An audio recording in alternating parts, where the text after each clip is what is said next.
But what exactly is an Amazon FBA business, and how does it all work? First of all, the name itself, FBA, is just the shorthand used by everyone involved in a business like this. But what it actually stands for is Fulfillment by Amazon. And yes, of course, that means that Amazon FBA really means Amazon Fulfillment by Amazon, which really doesn't make much sense, does it? No, it doesn't. But that's not important.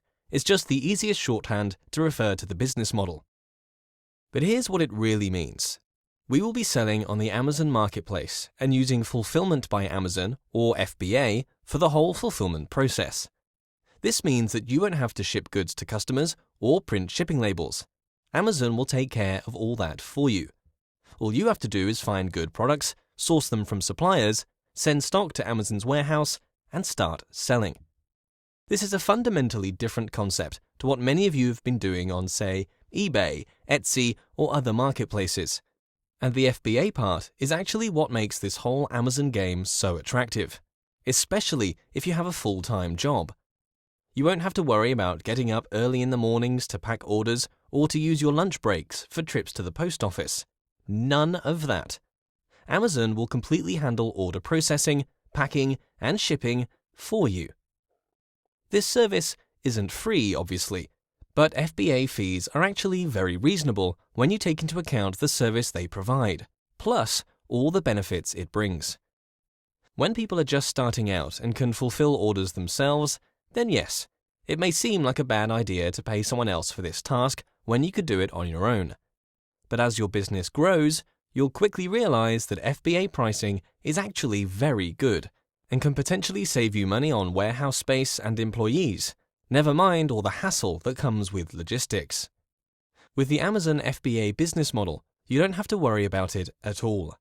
And what I love about this model is that it means you can grow and scale your business as quickly as you want, without having to worry about capacity or warehouse space or hiring additional employees during the holiday season.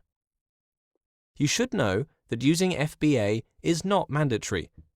Amazon allows you to sell and fulfill orders on your own. That's perfectly fine. But I strongly recommend that you stick with the FBA route for several reasons. To offer a better customer experience. When Amazon fulfills your orders, customers get exactly the same super fast and precise order fulfillment process they would receive if buying from Amazon directly. And Amazon customers obviously love that. If they have to choose to buy from an unknown seller who ships on their own or from a listing that is fulfilled by Amazon, of course, Amazon will win. There's no doubt about that. To have higher rankings in search results. Listings that are FBA enabled get higher search rankings because Amazon knows that this is what their customers prefer. As simple as that. To have higher conversion rates.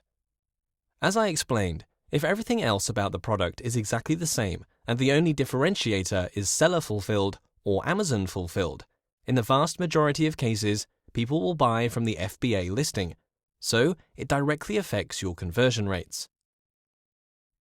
To make your products Prime member friendly. There are millions of Prime members in the UK alone and tens of millions around the world. Prime members get free delivery and express delivery options. And if you use FBA for your listings, your products will also qualify for these same Prime benefits. So when people buy from you, it's as if they're buying directly from Amazon. This fact alone makes the whole FBA route worthwhile. To keep your seller metrics under control. When you sell on Amazon, they monitor all kinds of metrics and organize them under a performance tab. This includes product shipping and customer support metrics. We'll talk about these in a separate video, but for now, so you know, when you use FBA, shipping, tracking, order cancellation, and other metrics are not taken into account. Basically, Amazon says that they take responsibility for all of that, as they're the ones who fulfill your orders. Again, this is a massive advantage, and the main reason why my account metrics are in pristine order. To save time. Who doesn't want more time on their hands, right? Exactly. There are people who run million-dollar Amazon businesses working just a few hours a day, and that's only possible through the power of FBA. Heck, there are days when I simply log into my Amazon account, check sales, and that's it.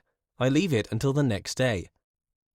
Obviously, this is more like a maintenance mode, as usually you'll want to optimize things, research new products, etc. But if you need that one day or even 1 week off from your business, you can easily take it. As you can see, it's a no-brainer really. FBA is the way to go if you want to create a successful business on Amazon. Does it all sound too good to be true? Are there any negatives to the whole setup? Well, yes. There are a few downsides too. Cost. This is very relative though, because as explained before, it would of course cost you money to run a warehouse and fulfillment operation. What's more important, most of the serious sellers on Amazon are using FBA, so they also have to pay the exact same fees which you do, which puts everyone on a level playing field. Damaged or missing stock. If you've been spending time on Amazon forums, you'll notice that there are quite a few posts about damaged or missing stock at Amazon warehouses. Mostly in the US, not UK though. Well, first, please realize that people usually go on forums and complain when something bad happens, so it doesn't give a proper representation of the overall situation. It's not like every second pallet sent to Amazon gets lost, far from it. In my personal experience, only once has there been a situation with stock. There was some kind of accident in the warehouse, probably a pallet got smashed or something, and Amazon emailed me right away and explained that they will reserve the stock while they check everything and report back. After 2 days, they sent me an email to say that the stock has been checked and everything is fine. And if the stock was damaged or lost in the warehouse, Amazon does compensate sellers, and they pay the actual retail value of the goods that are lost or damaged. This means if you source a product for £2 and sell it for £10, Amazon will give you £10 if the item gets lost or damaged. I think that's more than fair. Obviously, there will always be exceptions, and I'm sure there are true horror stories of stock going missing, but I don't think that should be a reason to not start an Amazon business. Inventory planning ahead of time. As you need to send stock to Amazon's warehouse, you'll have to plan ahead a bit to ensure you don't run out of stock. But this is something you will simply learn to do. If you're selling on a local marketplace, say you live in the UK and sell on Amazon UK, this is really not a massive problem. As from my experience, it takes just 2 to 3 days for Amazon to add your inventory to the system once it has been received. And that's it. Cost, in my opinion, is not a real downside, as it's just a business expense to be on Amazon, the same for every other seller. Damaged or missing stock? There's a risk with this, yes, but in 99% of cases, Amazon will compensate you at retail price. And we have to be realistic and accept that there are risks in business, and you can never completely eliminate that. The inventory planning is probably the one and only true downside, but I will show and teach you in later videos of the program how to use Amazon's inventory planner, historical sales, and common sense to make it all work perfectly. One other thing I want to mention about FBA. If you live in a country with no local Amazon marketplace, with the help of FBA, you can sell in any regional Amazon website you want, and basically be on the same level as local sellers. How cool is that? You can be living in Sweden or Poland, but sell on Amazon.com, the US website, and compete with American sellers. Customers will get the same fast shipping, and most of them won't even realize that you're not based in the US. The same applies to the Amazon UK website. You can sell on Amazon UK if you live in any other country, and take advantage of the fact that Amazon UK is not as competitive as Amazon.com is.